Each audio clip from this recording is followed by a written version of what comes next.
In today's video, I'm going to teach you how to edit text in Adobe Express template. By the end, you'll know exactly where to click and how to change the text in a template without any confusion. First, open the Adobe Express app on your computer. You can use the desktop app or your web browser. Either way is fine. Give it a moment to load so the home screen fully appears.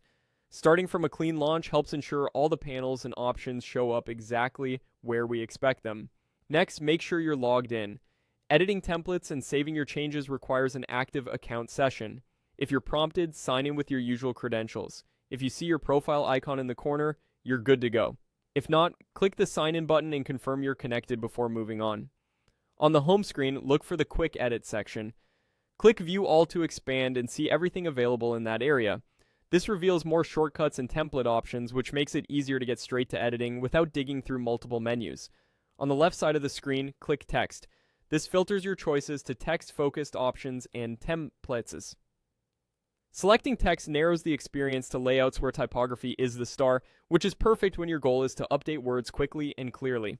Now click on a sample template. Pick one that matches your style or use case. Don't worry if it isn't perfect. Tempt and sus. Bumbots templates smells are starting points. What matters is that the layout feels close to what you want, because you'll be editing the text in just a moment.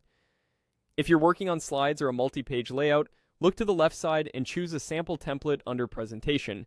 This gives you a structured set of slides with consistent fonts and spacing, which makes your edits look polished from the start. Selecting a presentation option is helpful when you plan to keep a cohesive look across multiple pages. With your template open, click directly on any text to edit it. Once selected, type to replace the placeholder words with your own. You'll see formatting controls appear, letting you adjust font, size, color, spacing, and alignment as needed. If a text box is hard to select, try zooming in or using the Layers panel to pick it precisely.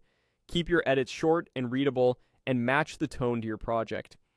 If a change doesn't look right, use Undo to step back and try a different style. Repeat this process for each text area until everything says exactly what you need. When you're satisfied, your template is ready for the next stage of your project.